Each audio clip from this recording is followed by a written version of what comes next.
I just wanted to count my money. The Mafia boss laughed, his voice echoing off steel walls and stacked cash.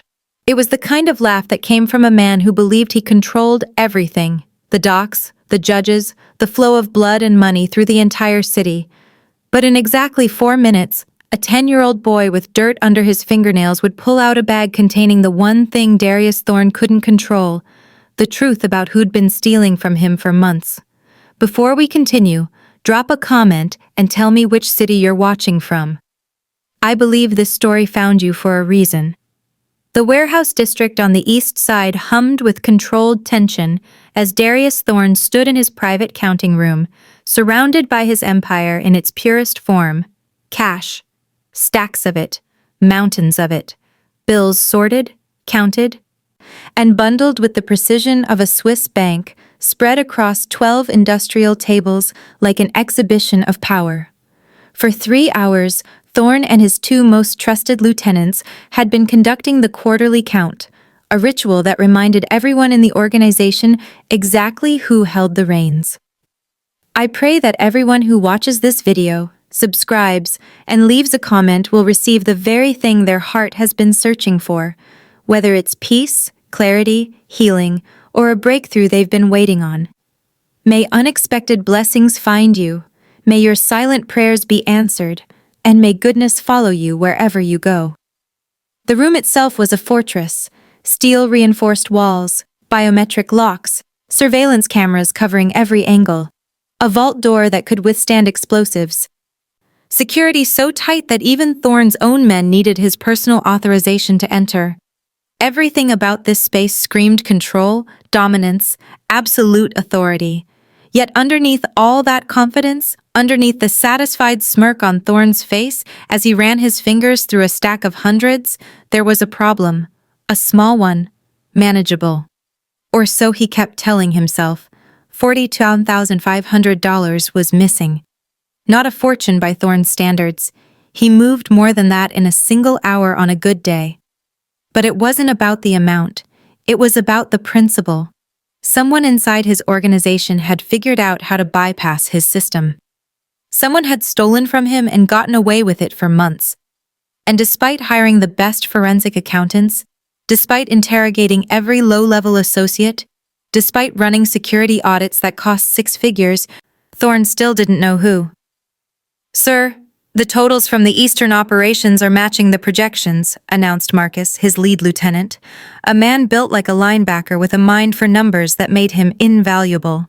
He gestured to the sorted stacks on table 7, his expensive watch catching the fluorescent light. Thorne nodded absently, but his mind was elsewhere. The theft gnawed at him. It wasn't the money. Money he could replace with a single phone call. It was the fact that someone in his organization was smarter than his security. Someone had found a crack in his armor. And in his world, cracks got people killed. That's when he noticed the boy. Small, maybe 10 years old, wearing an oversized maintenance coat that hung past his knees, the kind the cleaning crew issued to anyone desperate enough to take work in a place like this. The kid was sweeping near table 3, his movements slow and methodical, pushing dust and occasional loose bills into a pile. He looked like he belonged in a schoolyard, not a Mafia counting room. But the cleaning supervisor had vouched for him, said the kid's mother worked the late shift and couldn't afford childcare. Thorne had allowed it because he'd been in a rare charitable mood, or maybe because he liked the irony of a child witnessing wealth most people never dreamed of. The boy, Leo, someone had called him, moved like a ghost, quiet, unobtrusive, eyes down, the perfect invisible worker. Except Thorne noticed something odd. Every few passes with the broom, Leo's eyes would flick up, not at the money, at the vault door, at the security camera angles, at the way Marcus and the other lieutenant Victor handled the cash bundles. The kid was watching. Thorne felt a flicker of amusement. Poor street kid probably thought this was what heaven looked like. All this cash, just sitting there, waiting to be counted. The boy probably couldn't even comprehend the numbers involved. Probably thought $100 was a fortune. Thorne picked up a stack of 20s, maybe $3,000, and tossed it across the room toward Leo. It landed near the boy's feet with a satisfying thump. Here, kid. Thorne's voice carried that casual arrogance that came from never having to justify himself. Go buy something nice. Candy, video games, whatever kids like. You wouldn't know what to do with the big stacks anyway.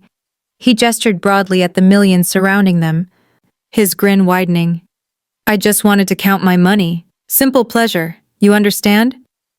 Leo stopped sweeping. He looked down at the stack of bills at his feet, then slowly bent to pick it up. His small hands collected the scattered 20s with surprising care, not fumbling or rushing the way most kids would. He straightened, tucked the bills into his coat pocket, and nodded once. A simple, polite acknowledgement, but he didn't say thank you. And his eyes, dark, focused, calculating, weren't on Thorne or the money in his pocket. They were locked on the vault door's electronic panel, studying it, memorizing it. Thorne's smile faltered for just a second. There was something in that look, something too sharp for a 10-year-old janitor's kid, something that felt less like childhood wonder and more like professional assessment.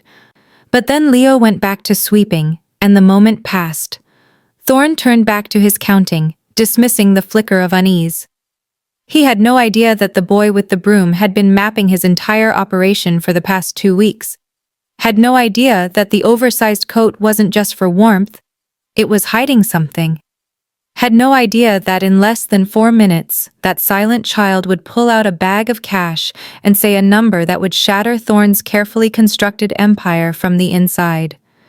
Outside the warehouse, the city hummed with its usual chaos, sirens, traffic, lives being lived in ignorance of the fortunes being counted in rooms like this. But inside, in that steel-reinforced sanctuary of wealth and power, a reckoning was about to begin. And it would start with a child who'd been invisible until the moment he decided not to be. The theft had happened 4 months ago, October. A routine audit had flagged the discrepancy, $42,500 missing from the Eastern Operations Fund, vanished without explanation, without trace, without any of the usual signs of external interference. No forced entries, no hacked systems, no suspicious wire transfers. The money had simply evaporated from inside the machine. Thorne remembered the exact moment he'd been told. He'd been in his penthouse, celebrating a particularly lucrative shipment deal when Marcus had called with the news. The number itself was laughable. Thorne spent more than that on his watch collection, but the implication made his blood run cold. Someone inside his organization was smart enough to steal without leaving a trail. It's not about the money, Thorne had told Marcus that night, his voice deadly calm. It's about the principle. Someone thinks they can outthink me. Someone believes they're clever enough to take what's mine and walk away clean. Since then, the theft had become an obsession. Thorne had ordered investigations, lie detector tests, forensic audits. He'd brought in outside consultants, discreet professionals who specialized in finding rats in organizations like his. They'd found nothing. No suspicious deposits, no lifestyle changes among his crew, no digital footprints. The thief was either impossibly lucky or dangerously intelligent, and that terrified him more than any rival gang ever had. Now, standing in the counting room surrounded by his wealth, Thorne brought it up again. He couldn't help himself. The unsolved puzzle gnawed at him like an infected wound. Marcus, Victor. He gestured to his 2 lieutenants. Still nothing on the October discrepancy? The room temperature seemed to drop. Marcus's jaw tightened, his fingers pausing mid-count on a stack of 50s. Victor, the quieter of the two, a former accountant who'd proven himself useful in both numbers and violence, shifted his weight uncomfortably. Nothing concrete, boss, Marcus said carefully. We've run every analysis, checked every transaction log, interviewed every associate who touched that fund. Whoever did it knew exactly how to exploit the timing gap in our reporting system. Timing gap? Thorne's voice was flat. You're telling me our system has a timing gap? Victor cleared his throat. A small one. Between when cash is counted in the field and when it's logged into the central ledger. Maybe a 4-hour window. Most operations don't even track that interval because the amounts are usually negligible, but if someone knew about it, understood the rhythm of how we move money, They could skim during the gap, and no one would notice until the quarterly audit. Thorne finished the thought, his anger simmering. So we have a mole who understands our system better than we do. Fantastic. The two lieutenants exchanged a glance. It was brief, barely a second, but Thorne caught it. Fear, suspicion, each wondering if the other might be the rat. The theft hadn't just cost him money, it had poisoned the trust in his inner circle. Across the room, Leo continued sweeping. His broom moved in slow, methodical arcs, but his mind was racing. He'd been listening to every word while appearing completely absorbed in his work. The theft, the timing gap, the 4-hour window, the quarterly audit. Every detail was a puzzle piece, and Leo had been collecting them for 2 weeks. He'd noticed things the expensive consultants had missed because they'd been looking at spreadsheets instead of people. He'd watched how Marcus handled the cash, efficient, precise, always logging amounts immediately into his tablet. Marcus was meticulous to a fault, the kind of man who couldn't deviate from a system if his life depended on it. Victor was different. Leo had seen the way Victor's fingers moved when he thought no one was watching, the slight hesitation before logging certain bundles. The way he'd occasionally pocket a counting band, those little paper strips used to bundle cash, and replace it with a fresh one from his pocket. Small actions, meaningless to anyone who wasn't paying attention. But Leo had learned on the streets that the most dangerous thieves were the ones who made their crimes look like accidents. Victor wasn't stealing large amounts at once. He was shaving hundreds here and there during that precious 4-hour gap, replacing marked bundles with unmarked ones, exploiting the blind spot between field counting and central logging. The $42,500 wasn't one theft. It was dozens of small ones, accumulated over months, invisible until the quarterly audit forced a comprehensive reconciliation. Leo swept closer to table 5, where Victor was working. He needed to see the counting bands up close, needed to confirm his theory about the marking system. That's when Victor's boot shot out. It was subtle, almost accidental looking. Victor shifted his stance and his foot caught the edge of Leo's broom, sending it clattering across the concrete floor. Leo stumbled, his small frame thrown off balance, heading straight toward a stack of bundled hundreds. But Leo's reflexes, honed by years of dodging angry shop owners and aggressive older kids on the street, kicked in instantly. He twisted mid-fall, caught himself on his palms, and rolled smoothly to the side, avoiding the cash entirely. He was back on his feet in less than 2 seconds, brushing dust from his oversized coat, his expression neutral. "Sorry, kid," Victor said, his tone flat and insincere. "Didn't see you there." Leo retrieved his broom without a word, gave a small nod, and went back to sweeping. But as he moved away, his fingers brushed against something on the floor, a counting band that had fallen from Victor's workspace during the accident. Leo palmed it smoothly, sliding it into his coat pocket where the stack of 20s from Thorne already rested. The band had a marking, a tiny ink smudge near the serial number, barely visible, the kind of detail that would mean nothing to anyone except someone who knew to look for it. Victor watched the kid walk away, his eyes narrowing slightly. The boy was too smooth, too controlled. Street kids were supposed to be clumsy, desperate, obvious. This one moved like he'd been trained. But then Leo went back to his quiet sweeping, and Victor dismissed the thought. Just a kid, probably used to getting knocked around, nothing to worry about. He had no idea the boy had just confirmed everything. Leo had been working in Thorne's operation for exactly 13 days when he finally understood the complete picture. Not just who the mole was, but how the system had been compromised, and more importantly, why the expensive consultants had failed to find it. They'd been looking for digital footprints, hacked databases, sophisticated cyber attacks, the kind of high-tech theft that made sense in a world where everything was tracked electronically. But Victor's genius wasn't in his technical skills. It was in understanding that the most vulnerable part of any system was the moment before it became a system at all. The cash tagging process happened in the field before money ever reached the counting room or the vault. Associates would collect payments from various operations, dock fees, protection money, loan repayments, and bundle it using standardized counting bands. Each band was supposed to be marked with a unique identifier that corresponded to the source, the date, and the amount. That information would then be logged into the central ledger when the cash arrived at the warehouse.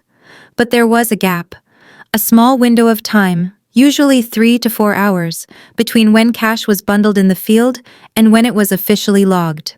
During that window, the physical cash existed in a kind of limbo. It was real, tangible, countable, but not yet documented in any system that Thorne's auditors could track. Victor had figured out how to exploit that limbo. He'd been replacing legitimate counting bands with his own, identical in every way except for a tiny, almost invisible ink flaw near the serial number. A small smudge that looked like a printing error. Then he'd skim a portion of the cash during the logging process, replace it with his marked bands, and report the lower amount to the system. By the time the quarterly audit revealed the discrepancy, the physical counting bands had already been discarded, and there was no way to trace which bundles had been compromised. It was elegant, low-tech, almost impossible to detect unless you knew exactly what to look for. Leo swept his way toward the industrial trash can near Table 8, the one where used counting bands and other counting debris were tossed throughout the day. He'd been watching this trash can for a week, waiting for the right moment. Thorne's paranoia about the theft meant everything was being kept longer than usual, even garbage, in case forensic accountants needed to examine it. He positioned his broom to block the view from the nearest security camera, a blind spot he'd identified on day 3. Then he bent down, ostensibly to sweep up some scattered coins, and his fingers dipped into the trash can. There. A discarded counting band, crumpled but intact. Leo pulled it out carefully, smoothing it against his palm. The serial number was standard, the denomination marking correct, but near the edge, barely visible unless you were looking for it, was the smudge, the same marking he'd seen on the band Victor had dropped earlier. Leo's heart raced. This wasn't just evidence of the method. This was evidence of the specific bundles that had been compromised. The $42,500 hadn't disappeared in one dramatic heist. It had been shaved off in increments, bundle by bundle, each one marked with Victor's signature flaw. He slipped the band into his coat pocket, next to the one he'd collected earlier, and the stack of 20s from Thorne. His fingers brushed against something else, the military-grade cash bag he'd been carrying since he'd entered the warehouse 2 weeks ago. The bag was heavier than it looked. Exactly $42,500 in marked, traceable bills. Bills that his contact, a woman who called herself Simone and never showed her face, had given him with very specific instructions. "You're not there to steal," Simone had told him in that abandoned subway station where they'd met. Her voice had been calm, professional, terrifying in its certainty. "You're there to deliver proof, the money, the method, and the name. Thorne's been looking for his mole for months. You're going to hand him everything he needs to find it, and in exchange, you're going to negotiate your value." Leo hadn't fully understood at the time. He'd thought maybe Simone was a rival, someone trying to destabilize Thorne's operation, or maybe a cop working off the books. But now, standing in this counting room with evidence literally in his pocket, he understood the genius of it. Simone didn't want Thorne destroyed. She wanted him indebted. The bag of cash wasn't just the missing money. It was bait. Proof that someone outside Thorne's organization had figured out his internal weakness before he had. By delivering both the money and the identity of the mole, Leo would be demonstrating something more valuable than loyalty or muscle: intelligence.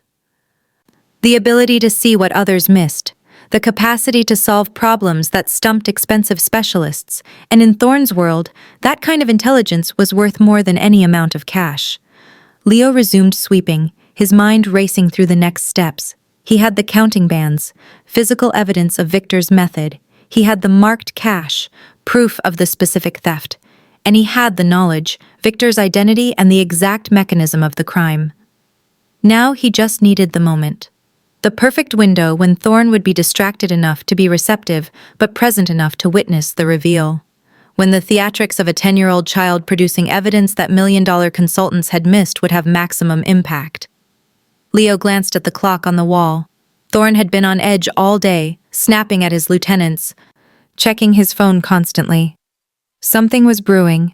Some external pressure that had nothing to do with the internal theft, but everything to do with creating the right emotional state for what came next. Leo swept closer to the counting table, positioning himself near Victor, but not suspiciously so. His fingers touched the military-grade bag hidden under his coat, feeling its weight, its promise. Soon, he thought. Very soon. Across the room, Thorn's phone buzzed. He pulled it out, glanced at the screen, and his expression darkened immediately. Victor and Marcus both noticed, exchanging another one of those nervous glances. Leo noticed too, and he smiled just slightly where no one could see it. The moment was almost here. Thorn's phone didn't just buzz, it vibrated with the specific pattern reserved for his most secure line. 3 short pulses, pause, 2 long ones. The kind of call that meant someone important was on the other end. Someone dangerous. He pulled the phone from his inner jacket pocket, glanced at the encrypted display, and his jaw tightened visibly. Viktor Volkov. The name alone was enough to make most men in their world reconsider their life choices. "Everyone shut up," Thorn commanded, his voice cutting through the ambient noise of counting and shuffling cash. Marcus and Victor froze mid-motion. Even Leo stopped sweeping, though he kept his eyes down, playing the part of the invisible child. Thorn answered, already moving toward the far corner of the room, where a reinforced glass partition provided a semblance of privacy. "Volkov. To what do I owe the pleasure?" The voice on the other end was calm, accented, and absolutely venomous. Leo couldn't hear the exact words, but he didn't need to. He could read everything he needed from Thorn's body language, the way his free hand curled into a fist, the tension that ran up his spine, the subtle shift in his stance from relaxed authority to coiled threat. This wasn't a friendly call. This was a declaration. "The Eastern Docks are mine," Thorn said, his voice low and deadly. "They've been mine for 8 years. You don't have the infrastructure to—" He stopped, listening. His face darkened further. "That's not a negotiation. That's a threat." Across the room, Marcus and Victor had moved closer together, their voices dropping to urgent whispers. Leo angled his broom so he could observe them without appearing to pay attention. "This is on you," Marcus hissed, jabbing a finger toward Victor. "You were supposed to reinforce the dock security after the Castellano incident. You said you had it handled." Victor's response was defensive, sharp. "I did handle it. We doubled the patrols, installed new surveillance. If Volkov's making moves, it's because someone fed him intelligence, someone inside." "You mean the same someone who's been bleeding us for months?" Marcus's voice rose slightly, then dropped again when he remembered where they were. "The same security gap you were supposed to close? Maybe you've been too busy." "Careful, Marcus." Victor's tone went cold. "You're accusing me of something?" "I'm saying the timing is suspicious. Volkov suddenly knows exactly when to push, exactly where we're vulnerable. And you're the one who handles dock logistics." Leo watched Victor's hands. They'd curled into fists, his knuckles white. But there was something else in his expression, not just anger, fear, the kind of fear that came from knowing you were about to be exposed. Victor's eyes darted toward Thorn, still on the phone, then back to Marcus. "You have no proof," Victor said quietly. "Not yet," Marcus replied. "But if I find out you've been compromised—" "Enough!" The word came out like a gunshot, even though Victor had barely raised his voice. "We don't turn on each other. That's not how this works. We find the leak, we plug it, and we handle Volkov. Together. Like we always have." But Marcus didn't look convinced. He took a half step back, his hand drifting unconsciously toward the inside of his jacket, where Leo knew he kept a pistol. The trust between them was fracturing in real time, stress and suspicion doing what no external enemy had managed to do. Near the partition, Thorn's conversation had devolved into something uglier. "You're making a mistake, Volkov. A very expensive mistake. Those docks generate 40 million a year in legitimate trade alone. You think you can just walk in and—" He paused, listening. When he spoke again, his voice was pure ice. If I see one of your people within a mile of my territory, it's war, not a skirmish, not a negotiation. War. He ended the call by stabbing the screen hard enough that Leo heard the impact from across the room. Thorne stood there for a moment, breathing hard, his mind clearly racing through strategic calculations. War with Volkov would be catastrophic, expensive, bloody, and potentially empire-ending if other rivals decided to take advantage of the chaos. This was it, the perfect storm of external pressure and internal paranoia. Thorne was distracted. Marcus and Victor were at each other's throats, and the security protocols that normally governed the counting room had momentarily dissolved into human emotion and fear. Leo set his broom down carefully, leaning it against table 3. His fingers slipped inside his oversized coat, finding the military-grade cash bag. It was heavier than he remembered, dense with bundled bills and the weight of what was about to happen. He moved with the same quiet confidence he'd maintained for 2 weeks, crossing the room toward the main counting table where Thorne would have to pass on his way back, not rushing, not obviously positioning himself. Just a kid who'd finished sweeping and was waiting for his next instruction. Marcus and Victor were still arguing in tense whispers, too absorbed in their mutual suspicion to notice the child. Thorne was staring at his phone, probably pulling up security reports on the eastern docks, his mind 1,000 miles from the counting room, even though his body was still present. Leo's hand closed around the cash bag. His heart was hammering, but his breathing stayed calm. Simone's instructions echoed in his mind. Wait for chaos. Chaos is when powerful men make mistakes. Chaos is when they listen to people they'd normally ignore. Thorne pocketed his phone and turned, his face a mask of controlled fury. He started walking back toward the counting tables, his mind clearly running through contingencies, calculating costs, preparing for war. He was 3 steps from Leo when the boy moved. Leo pulled the military-grade cash bag from under his coat in one smooth motion and threw it onto the counting table with enough force that it landed with a heavy thump, bills visible through the reinforced fabric. The sound cut through the tension like a knife. Thorne stopped walking.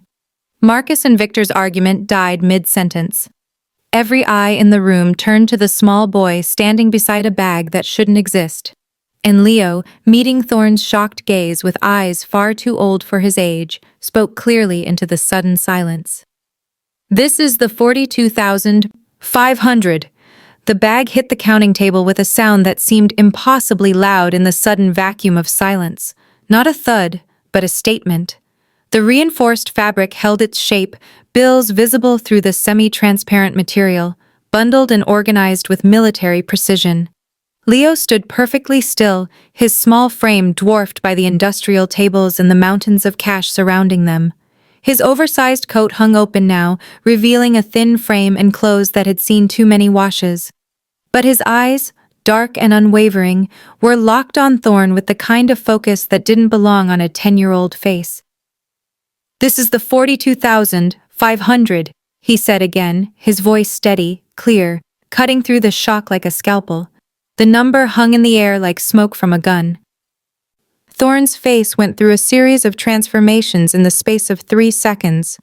Confusion first. Who was this child, and why was he speaking? Then recognition as the specific figure registered. Then something darker. Something cold and calculating and absolutely terrifying. Because that number, $42,500, wasn't public knowledge. It wasn't in any official report. It wasn't something the cleaning crew would know, or the associates in the field, or anyone outside of Thorne's innermost circle. Only 3 people in the entire organization knew the exact amount of the theft. Thorne, Marcus, and Victor. Marcus made a choking sound, his hand flying to his mouth as if he could physically stop the gasp that had already escaped. His eyes went wide, darting between the bag, the child, and Thorne's frozen expression. Victor's reaction was different. He went utterly still, his face draining of color, his hands hovering over the stack of bills he'd been counting as if they'd suddenly become electrified. His mouth opened, closed, opened again. No sound came out. The warehouse counting room, which moments ago had been filled with the rustling of cash, The low murmur of counts, the ambient hum of fluorescent lights, became a tomb. Even the air conditioning seemed to quiet, as if the building itself was holding its breath. Thorne took a step forward, then another. His movements were slow, predatory, the walk of a man who'd killed people for far less than this.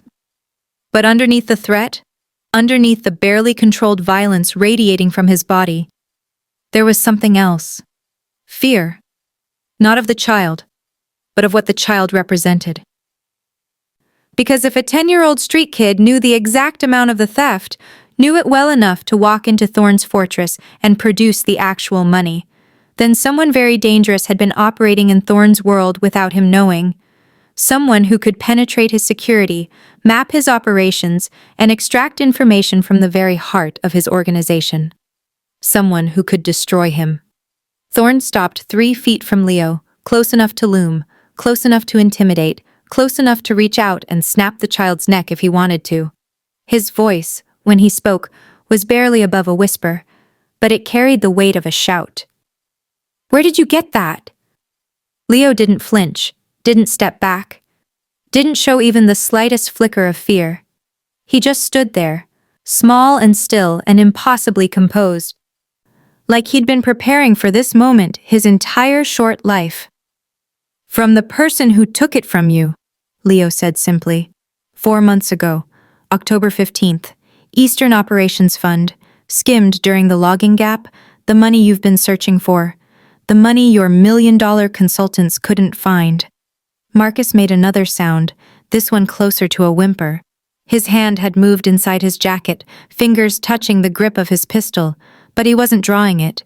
He was just holding it, like a security blanket, while his world tilted sideways. Victor had gone from pale to gray. Sweat beaded on his forehead despite the air conditioning. His eyes were locked on the bag, and Leo could see the moment Victor recognized it. Recognized the way the bills were bundled, the specific marking system. The military-grade fabric that Victor himself had sourced from a contact in the smuggling trade. This wasn't just any money.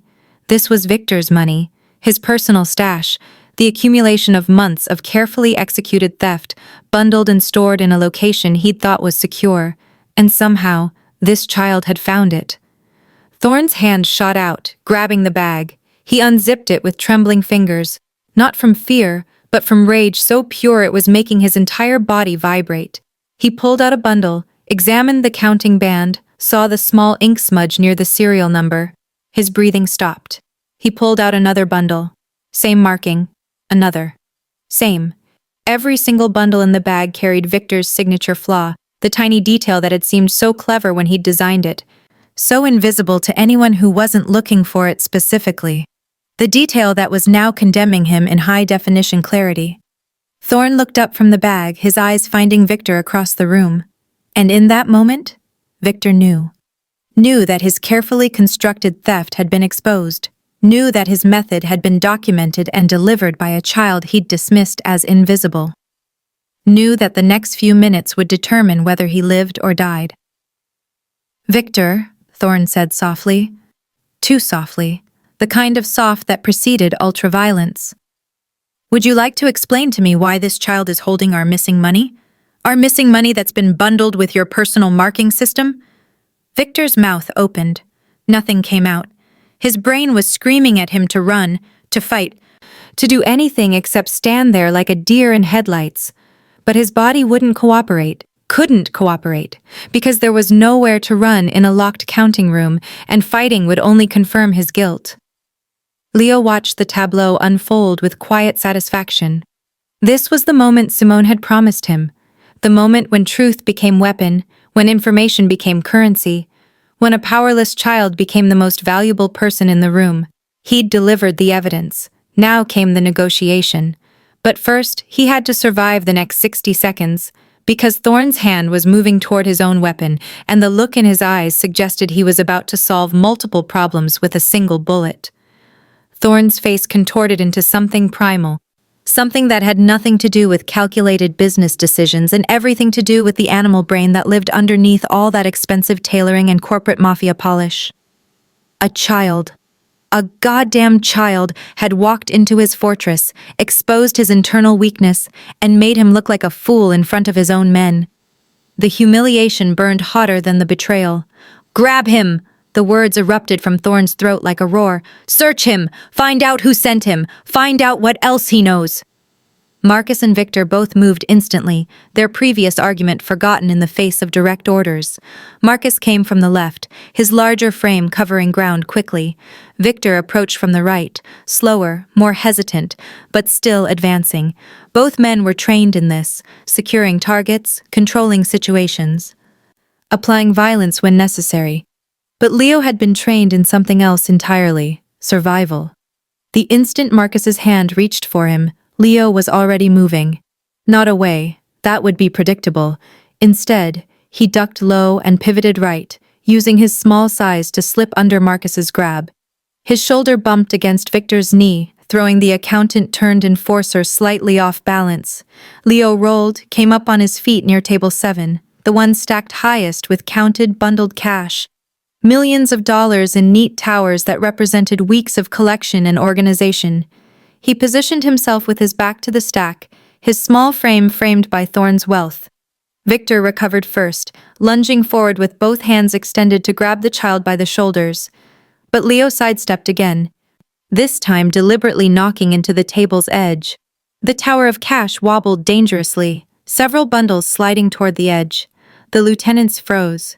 Any sudden movement, any collision with the table, and hundreds of thousands of dollars would scatter across the concrete floor. Hours of counting work would be destroyed. The meticulous organization that Thorne demanded would become chaos. And more importantly, if shooting started with Leo positioned where he was, the bullets would go through the child and into the money. Thorne's money. His precisely counted, carefully documented empire made physical. Leo stood perfectly still now, his breathing controlled despite the adrenaline screaming through his small body. He'd learned this technique on the streets, how to make yourself valuable through positioning, how to become too expensive to harm, how to turn your vulnerability into leverage.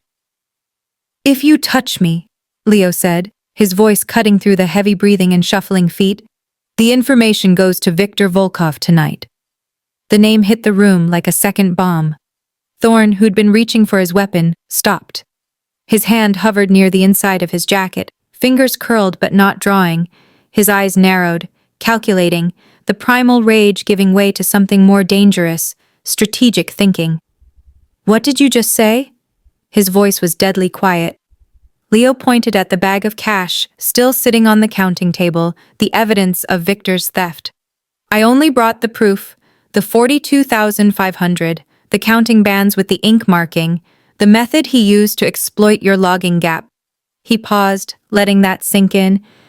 "But the name, the identity of who's been stealing from you for 4 months, that information is somewhere else, somewhere safe. And if anything happens to me, if I don't make a call in exactly," he glanced at the wall clock, 18 minutes, "that information goes to your rival, along with details about your dock security, your cash flow vulnerabilities, and your current state of internal chaos." Marcus made a strangled sound. "Boss, he's bluffing. He's a kid. He doesn't have—" "He has $42,500 of our money," Thorne cut him off, his eyes never leaving Leo. He knew the exact amount of a theft that only 3 people in this organization were aware of. He knew about the logging gap. He knew about the marking system. His voice dropped even lower. "Does that sound like a bluffing child to you, Marcus?" Marcus's mouth closed with an audible click. Thorne took a step forward, slow and measured, his hands now visible and empty. Not threatening, not yet. Testing. "You're telling me that if I put a bullet in your head right now, Viktor Volkov gets intelligence that could cripple my operation?" "Yes," Leo said simply. "And you're, what, 10 years old?" 10 and a half. 10 and a half, Thorne laughed, but there was no humor in it, just disbelief and a growing, grudging respect. "Who the hell sent you? Who's running you?" "That's part of the information you'll get," Leo replied. "If we make a deal." "A deal." Thorne stopped walking, standing now about 6 feet from Leo, close enough to see the child's face clearly. And what he saw there wasn't fear, wasn't desperation, it was cold, calculated intelligence. The kind of mind that could observe an operation for weeks, map its vulnerabilities, identify its weaknesses, and exploit them with surgical precision. You walk into my counting room, expose my internal thief, threaten to sell my intelligence to my worst enemy, and now you want to negotiate? Yes, Leo said again. His hand remained pointed at the bag. Because what I'm offering is worth more than that 42,500. It's worth more than revenge on Victor. It's worth more than whatever you'd gain by killing me. Really? Thorne's voice was flat. And what exactly are you offering? Leo met his gaze without blinking. The truth about who's been mapping your entire operation. The knowledge of how vulnerable you really are. And a chance to fix it before Victor Volkov or anyone else exploits what I've already documented. The counting room was silent except for the hum of fluorescent lights and the ragged breathing of 4 men and 1 child caught in a moment that could tip toward violence or negotiation. Thorne studied Leo for a long moment, his mind clearly racing through scenarios, calculating odds, weighing risks. Then he did something that surprised everyone in the room, including himself. He smiled. Not his usual arrogant smirk, but something genuine, something that looked almost like admiration. Marcus, Victor, step back, now. The 2 lieutenants exchanged glances but obeyed, moving away from Leo and the precarious stack of cash. Thorne pulled out one of the metal chairs from the counting table and sat down, a gesture that somehow made him more threatening, not less. He gestured to the chair opposite. Sit, kid. Let's talk about this deal of yours. You've got my attention. Now let's see if you can keep it. Leo didn't sit. Not yet. He stood there for a moment, studying Thorne's face, reading the shift in power dynamics. The chair was an offer, but it was also a test. Sitting would mean accepting a position of subordination, guest in Thorne's domain, subject to Thorne's rules. Instead, Leo walked slowly around the counting table, his small fingers trailing along the edge, passing stacks of bundled cash without looking at them. He moved like he was thinking, calculating, letting the silence build. When he finally sat, it was in a different chair, one that put his back to the wall and gave him a clear view of all 3 men and both exits. Street habits, survival instincts, the kind of awareness that couldn't be taught in any school. Thorne's smile widened slightly. The kid was smart, dangerously smart. You want the money back? Leo began, his voice steady despite his small frame. And you want the mole. He gestured toward Victor, who was standing frozen near table 5, looking like he was attending his own execution. But more than that, you want to know how this happened, how someone penetrated your security, how your system failed, how a 10-year-old kid was able to observe your operation for 2 weeks without anyone noticing. 10.5, Thorne corrected dryly. Leo's expression didn't change. The mole, Victor, didn't give me this money directly. He doesn't even know I have it. He stashed it in a false wall behind the dock office, location he thought was secure. But I watched him, mapped his patterns, figured out his system, and when he wasn't looking, I took it. Victor's face went from gray to white. That's impossible. No one knew about that location. No one. I did, Leo said simply. Because I watched you check it every Tuesday and Friday morning before your shift in the counting room. You touched the wall panel, just a quick brush with your fingers, confirming it was still secure. That told me exactly where to look. Marcus let out a low whistle despite himself. Even in this tense moment, there was a grudging admiration in his expression. The kid had surveillance skills that rivaled their own security team. Thorne leaned forward, elbows on the table. So you stole from the thief. Clever.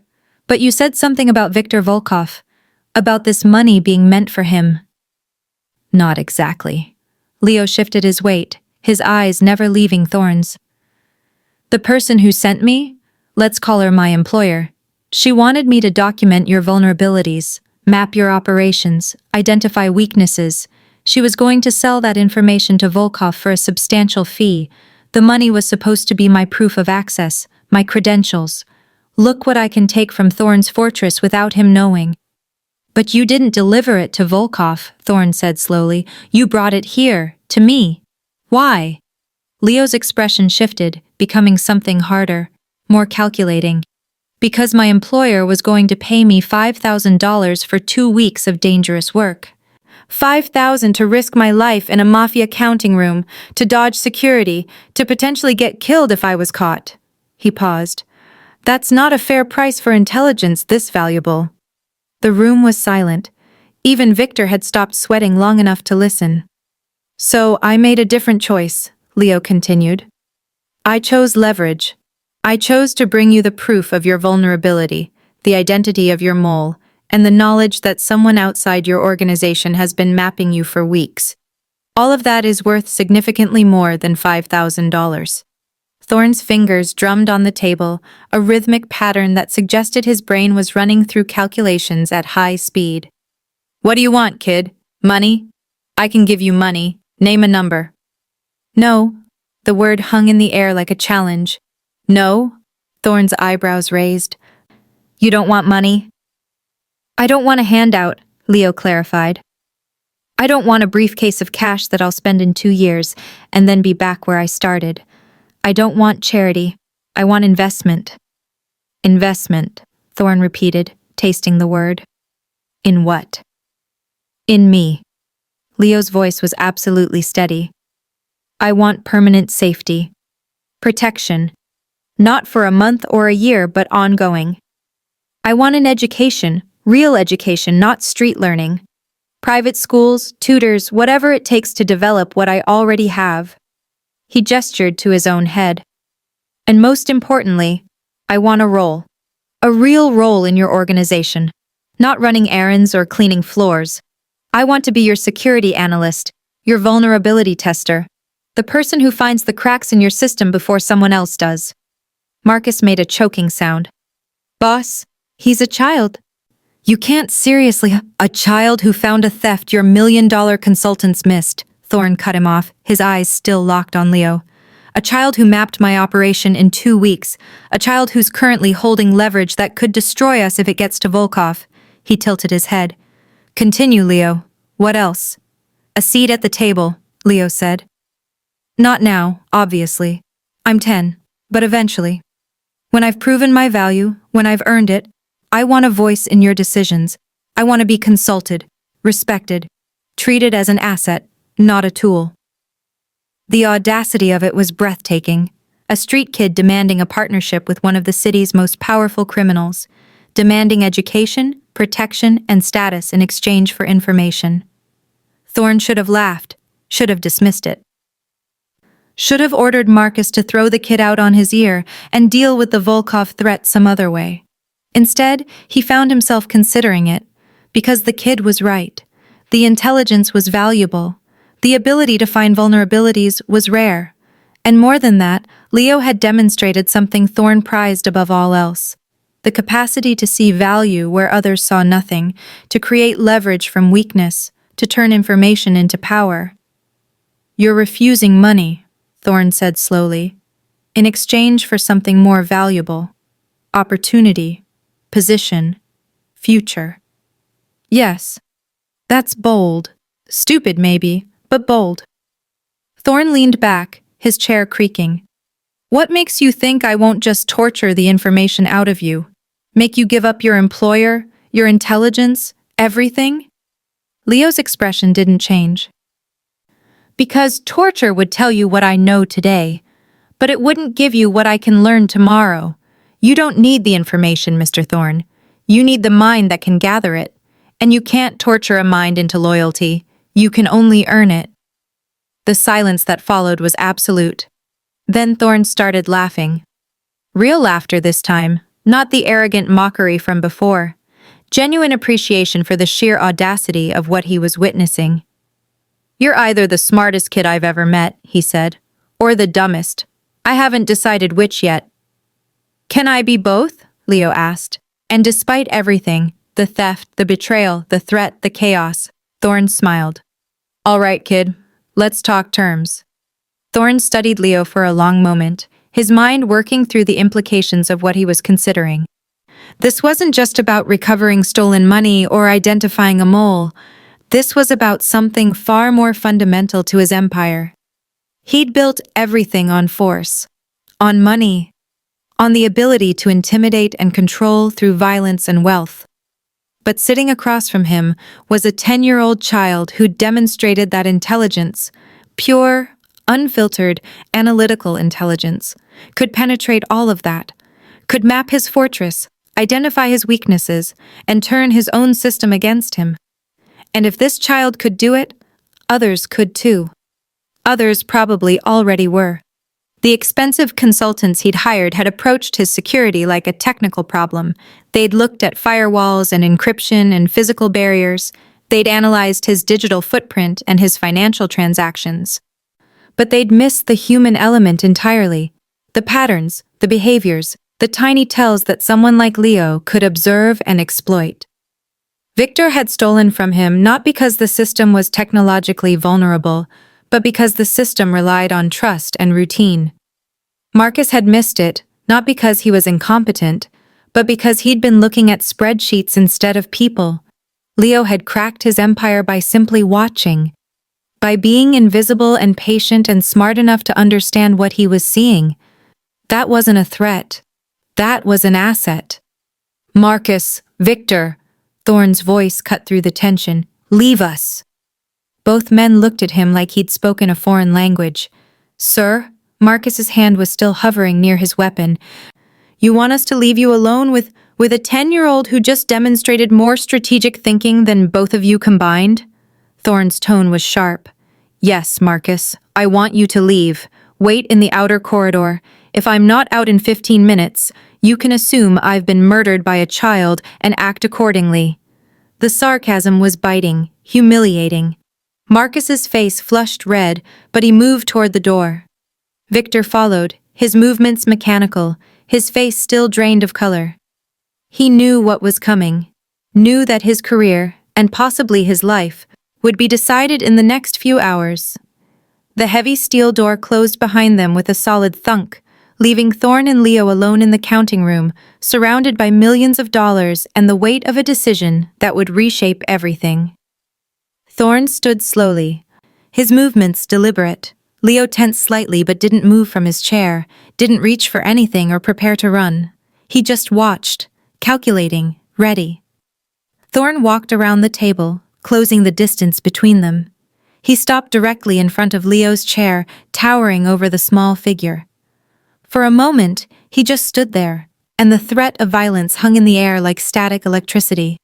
Then Thorne extended his hand, not to strike, not to grab, to shake. Leo stared at the offered hand for a moment, understanding the weight of what it represented. This wasn't a business transaction. This was an invitation into a world that destroyed most people who entered it. This was a choice that would define the rest of his life. He reached out and took Thorne's hand. His small fingers disappeared into the Mafia boss's grip, but the shake was firm, equal, respectful. "The money is just money," Thorne said quietly, echoing the philosophy that had driven Leo's entire negotiation. "I can make more money, I can replace stolen cash, but a mind like yours?" He released Leo's hand and gestured broadly at the counting room. "That's rare, that's valuable, that's worth protecting and developing." "So we have a deal?" Leo's voice was steady. "We have terms to finalize," Thorne corrected. "Starting with the name. You give me the mole's identity and the method he used. You give me the contact information for your employer. And then we discuss the specifics of your education, your protection, and your role in my organization." Leo nodded once. "Viktor Sokolov is your mole. He's been exploiting the logging gap between field collection and central database entry. The method is simple. He replaces legitimate counting bands with his own marked bands during the 4-hour window when cash exists physically, but not digitally. The marks are small ink smudges that look like printing errors. He skims a portion of the cash, reports the lower amount to your system, and by the time your quarterly audit catches the discrepancy, the physical counting bands have been destroyed as routine waste. Thorne's jaw tightened. The method was so simple it was genius, and it had been happening under his nose for months. The total theft is actually higher than 42,500, Leo continued. That's just what I recovered from his stash. Based on my observations of his pattern, I estimate he's taken closer to 75,000 over the past 4 months. The rest is hidden in 2 other locations, one at the dock office, one at his apartment. And your employer? Thorne's voice was hard. A woman who calls herself Simone. I don't have her real name. She operates through dead drops and encrypted messages. But I can give you the contact protocol, the message system, and the physical description of the one time I met her in person. Leo paused. She's not the only one mapping you, Mr. Thorne. She's just the one who hired me. There are others, probably several others. Your system has been transparent to outside observers for longer than you realize. The words hit Thorne like a physical blow. His empire, which he'd believed was secure, impenetrable, had been an open book to anyone smart enough to watch and patient enough to document. How many others? He asked quietly. I don't know specifics, but based on the sophistication of Simone's operation and the fact that she knew exactly where to place me and what to look for, I'd estimate she's part of a larger intelligence network. Corporate espionage, probably, selling information to rivals, law enforcement, or anyone willing to pay. Thorne walked back to his chair and sat down heavily. The weight of what he'd just learned was crushing. His paranoia about the internal theft had been justified, but the external threat was far worse than he'd imagined. So you're telling me, he said slowly, that while I was obsessing over $42,000, people have been documenting my entire operation for profit. Yes, Leo said simply. And you could have sold that information to Viktor Volkov for a substantial payday. Yes. But instead, you brought it to me. Why? Leo's expression shifted, becoming something more honest, more vulnerable. Because Simone was going to pay me $5,000 and forget I existed. You're offering me a future, education, protection, a chance to be something more than a street kid who dies young or ends up in prison. He met Thorne's eyes. I'm smart, Mr. Thorne. But smart doesn't matter if you're dead or locked up. I needed someone powerful enough to protect me and wise enough to value what I can do. And you think I'm that person? I think you're the only person who'll understand that I'm worth more alive and working for you than dead or sold to someone else. Thorne was quiet for a long moment. Then he smiled. That rare, genuine smile that suggested he'd found something valuable in a world full of disposable assets. All right, Leo. Welcome to the organization. Let's talk about building something called the Leo Protocol. Victor was gone by morning. Not disappeared. Thorne didn't believe in leaving loose ends to speculation. The body was found in the industrial district, staged to look like a territorial dispute with a rival operation. Clean, professional. A message to anyone inside the organization who might be considering similar entrepreneurial activities. Marcus delivered the news to Thorne over breakfast, his tone carefully neutral. Victor's been handled. The stash locations you mentioned. We recovered an additional 31,000 from the dock office and 18,000 from his apartment. Total recovery of 91,500. Thorne nodded, sipping his coffee.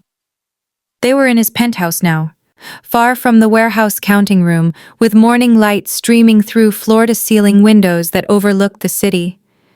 Leo sat at the table with them, eating scrambled eggs with the focused intensity of someone who hadn't had reliable meals for most of his life. The remaining discrepancy? Thorne asked. Likely spent over the months, living expenses covering his tracks, will never recover at all. Marcus paused, glancing at Leo. The kid was right about everything, the method, the locations, even the estimate of total theft. Forensic accounting confirmed it this morning. Leo didn't look up from his eggs, but Thorne saw the slight relaxation in his shoulders.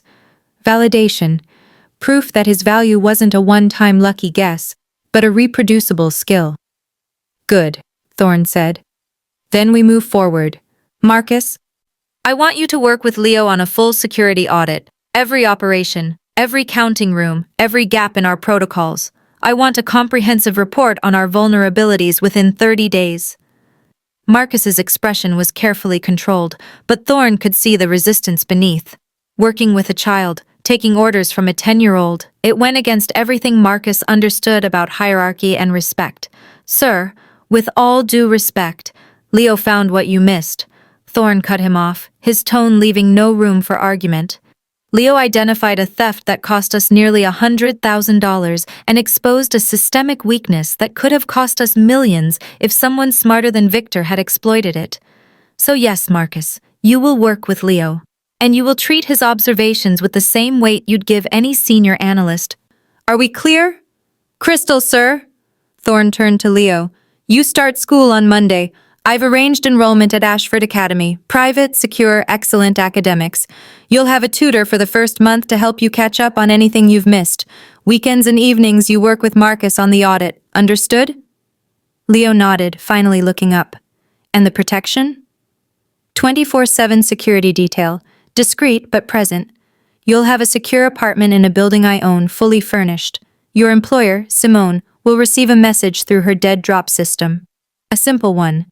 The asset is retained. Future inquiries will be met with extreme prejudice.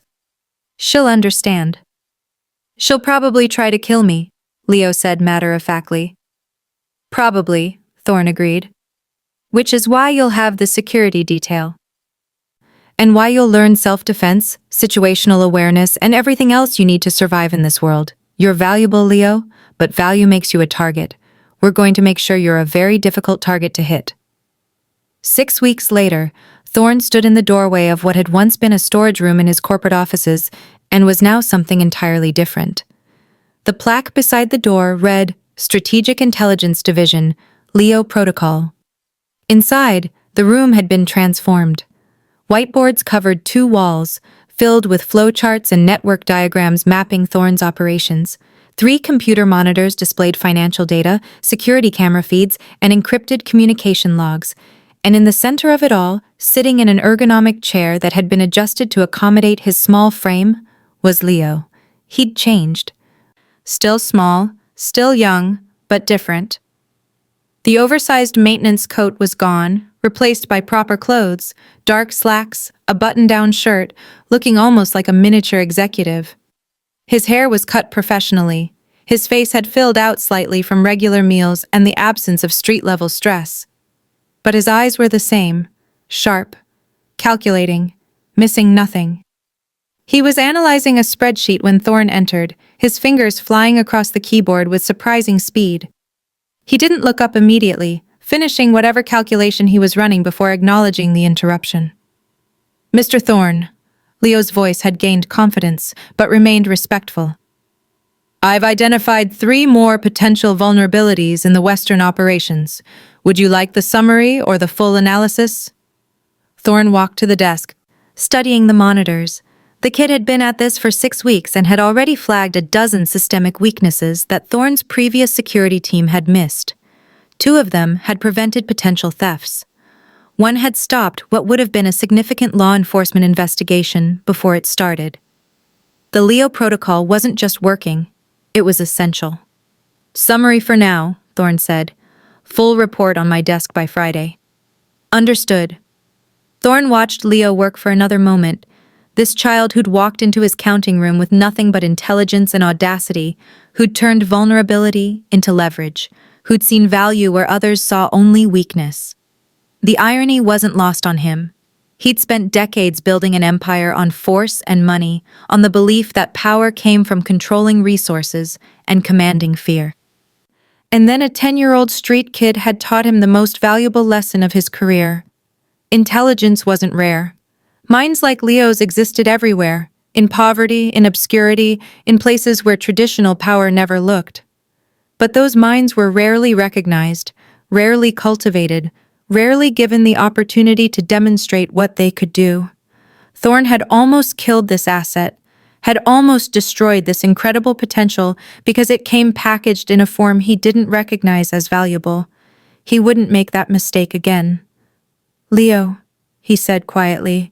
The boy looked up, waiting. "You were right. About everything. The value of information over currency. the importance of seeing systems instead of just counting money, the need to recognize intelligence wherever it starts, not just where it's credentialed. Leo's expression softened slightly. Thank you, sir. Don't thank me. You earned this, every bit of it. Thorne gestured at the office, the computers, the new life that had been built in 6 weeks. Just don't make me regret it. I won't, Leo promised. And somehow, Thorne believed him. As he left the office, pulling the door closed behind him, Thorne found himself smiling. That rare, genuine smile that came from recognizing that his empire, built on blood and money and fear, had just gained something far more valuable.